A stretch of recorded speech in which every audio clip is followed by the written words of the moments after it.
عمران خان کی جب آج میڈیا سے بات چیت ہوئی تو انہوں نے اس مذاکراتی عمل کو، جو بیرسٹر گوہر اور آرمی چیف کی ملاقات والا مذاکراتی عمل ہے، پولیٹیکل والا تو ہے ہی ہے، اس کو انہوں نے بہت مثبت قرار دیا اور انہوں نے کہا کہ اس سے ملک میں استحکام آئے گا۔ لیکن اس کے جو اگلے دو جملے ہیں وہ اس سے بھی زیادہ انٹرسٹنگ ہیں۔ انہوں نے کہا میرے پاس ایک میجک کرسٹل بال ہے جس میں کل کیا ہونے والا ہے مجھے پتہ چل جاتا ہے، اور جرنلسٹوں کو مخاطب کر کے کہا کہ مجھے لگتا نہیں ہے کہ میری اور آپ کی یہ ملاقاتیں یہاں پر زیادہ دیر جاری رہنی ہے اڈیالہ جیل کے اندر۔ تو ماجد، آپ کو بھی کچھ ایسا لگتا ہے کہ کچھ ایسی کایا پلٹ ہونے والی ہے عمران خان کی، یا زیادہ خوش امیدی کا شکار ہے؟ میرا خیال ہے جی کہ ملٹری کورٹس والا معاملہ تو فی الحال نہیں لگ رہا، کیونکہ جس طرح سے انہوں نے صحافیوں سے یہ بات کہی ہے اس میں ایک پازیٹیو عنصر موجود تھا۔ ادروائز وہ بالکل نشاندہی کرتے ہیں کہ جی حالات تنگ ہونے لگے ہیں، میں پریشان ہوں۔ لیکن ان کا یہ کہنا کہ میں زیادہ دن میری اور آپ کی یہاں ملاقاتیں نہیں ہونے والی، مجھے پتہ چل گیا اس بات کا۔ یہ میرا خیال ہے روایتی عمران خان ہے کہ جو فرنٹ فٹ پہ کھیلتے ہیں، اور میرا خیال ہے کہ ابھی پہلا مرحلہ تو نہیں ہو سکتا ان کی رہائی، آخری مرحلہ ہو سکتا ہے۔ ابھی کچھ چیزیں طے ہونا باقی ہیں جس میں مجھے لگتا ہے کہ 9 مئی کے حوالے سے تحریک انصاف کو ایک کلیئر سٹانس لینا پڑے گا۔ Conclusion of this process may lead to his release، لیکن یہ فرسٹ سٹیپ نہیں ہو سکتا، کیونکہ اس کی وجہ یہ کہ اگر ان کو شروع میں ہی رہا کر دیں گے پھر تو معاملات ہی سارے ختم ہو جائیں گے۔ ایک جملہ اور بھی عمران کا بڑا انٹرسٹنگ ہے، پوری خبر اب ان کو میرے خیال ہے پیمرا شمرا کو کچھ ریسٹرکشن کم کرنی چاہیے۔ انہوں نے کہا کہ پیسفل پروٹیسٹ جو تھا وہ اچھی بات تھی، وہ ہمیں اجازت ہے، آگ لگانا جرم ہے۔ یا جو انہوں نے تخصیص کی ہے جی بالکل، آج کے جملہ جو ہے نا اس میں کہا آگ لگانا جرم ہے، تو جس نے اگر پھر لاہور کور کمانڈر کے گھر میں یا بالا ہزار یا قلعہ چک درہ پہ آگ لگائی تھی، اس کا جرم اگر کسی نے ثابت کیا ہے تو پھر وہ خود مان رہے ہیں کہ ہاں یہ بالکل۔ ہمارے سامنے جی 2 بڑی مثالیں ہیں ایکسٹریم پولیٹیکل وائلنس کی۔ ایک سپریم کورٹ پہ حملہ، نون لیگ نے مانا کہ ہمارے لوگ تھے لیکن سزائیں ہوئی ان کو۔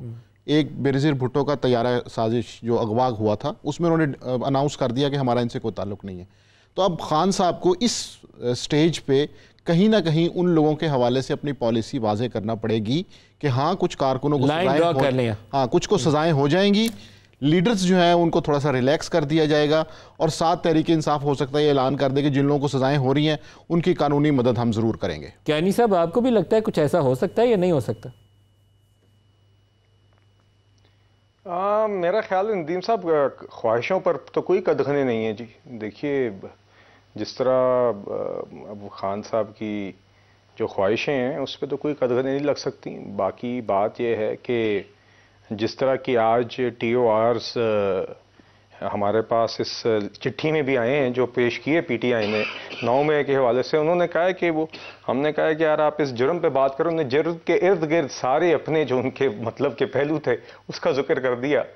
کاش کہ یہ ٹی او آرز میں یہ بھی لکھتے کہ جی یہ ایک انکوائری کمیشن جو ہے یہ انکوائر کرے کہ 9 مئی کا مجرم کون ہے، 9 مئی کا ماسٹر مائنڈ کون ہے، اور جو لوگ ہیں اس پہ اندر کون کون لوگ ملوث تھے۔ وہ کہتے ہیں جی گرفتار کس طرح کیا گیا، کس مینر میں کیا گیا، جن لوگوں نے جرم کیا وہ پہنچے وہاں پہ کس طرح۔ تو بہرحال اس کے اوپر آئی تھنک رانا ثناء اللہ صاحب نے کافی تفصیلی بات کی ہے، اور یقیناً آئی تھنک جو حکومتی کمیٹی ہے یا اعلیٰ اس کی کمیٹی ہے وہ آپس میں مشاورت کر کے اس کا ایک فارملی جواب دے گی۔ مگر ایک پی ایم ایل این کی آج کا جو رد عمل ہے وہ مجھے دیکھ کے ایک تاثر سا ہمیں ملتا ہے کہ آپ لوگ پرہیپس دباؤ کا شکار ہیں۔ آپ سوچتے ہیں کہ 8 فروری کے بعد پولیٹیکل کاز تو ہم نے لی ہے، یا چینج آف گورنمنٹ کے بعد جو کچھ پاکستان میں ہوا پولیٹیکل کاز تو ہم نے لی ہے، تو اب بات چیت کا عمل ادھر شروع ہو گیا۔ یہ کچھ تاثر موجود ہے آپ کے اندر؟ نہیں ندیم صاحب، دیکھیے میں نے پہلے بھی لفظ سنا تشویش کا، نہ کسی قسم کی تشویش ہے جی، نہ کسی قسم کی فکر ہے۔ ہاں ہمیں پی ٹی آئی کے پروپیگنڈا مس انفارمیشن کی عادت ہے، اب وہ ان کی خواہش تو رہی ہے اس طرح کی بات چیت کی جس طرح کا وہ ذکر کرنا چاہ رہے ہیں، مگر اب وہ سیکیورٹی ریلیٹڈ بریفنگز کو اگر اس پیرائے میں پیش کرنے کی کوشش کریں گے تو اس کی اب فیکچوئل کریکشن تو ہوگی۔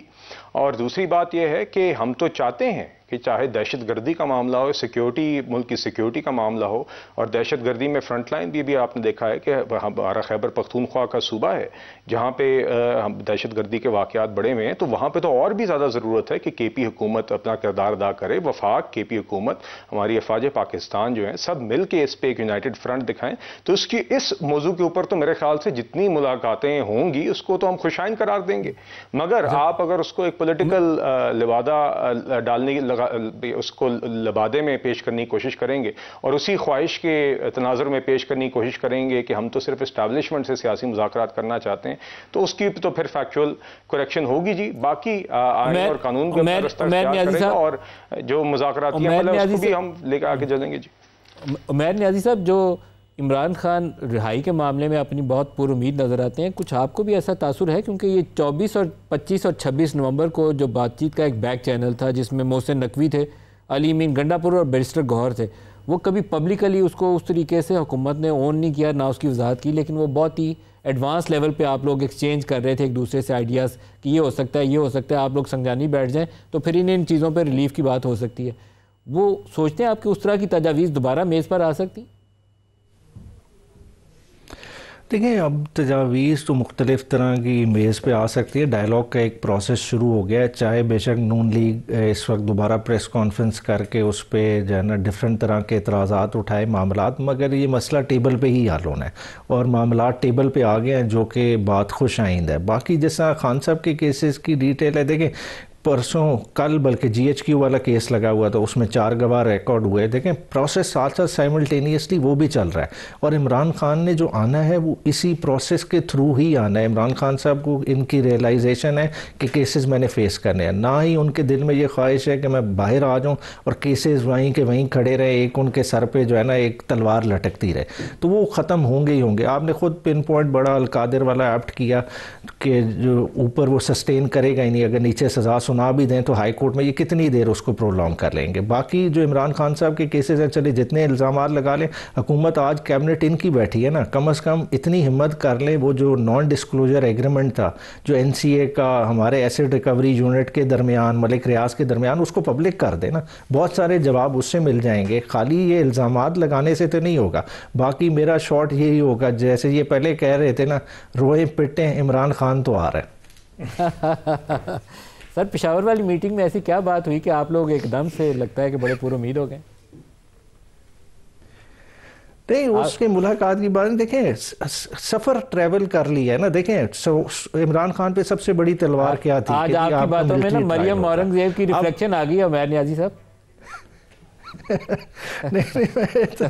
کیا نہیں صاحب بھائی ہے، میں نے تھوڑی سی لیوریج لے لی ان کی موجودگی کی. مگر بات یہ ہے نا، سب سے زیادہ بڑا تھریٹ کیا تھا کہ عمران خان کو ہم اٹھا کے جی ملٹری تحویل میں لے جائیں گے، انڈر آرمی ایکٹ ٹرائل کر لیں گے. مگر سپریم کورٹ میں بھی جو ڈسکشن جاری ہے اس سے آپ کو خود چیزوں کا فیٹ نظر آ رہا ہے. اوور آل جو چیزیں ڈسٹ ہے وہ سیٹل ہو رہی ہے اور میں سمجھتا ہوں یہ بہتری کے لیے سیٹل ہو رہی ہے. اس اپرچونٹی کو ہمیں یوٹیلائز کرنا چاہیے. دیکھیں چاہے نون لیگ کی حکومت ان ڈائلاگ میں نہیں سمجھتا کہ یہ کوئی اپنی مطلب خوشی سے بیٹھے ہیں، مگر میں یہ بھی نہیں کہوں گا کہ یہ مجبوری سے بیٹھے ہیں، مگر انہیں نظریہ ضرورت کے تحت تو یہ بیٹھے ہیں نا.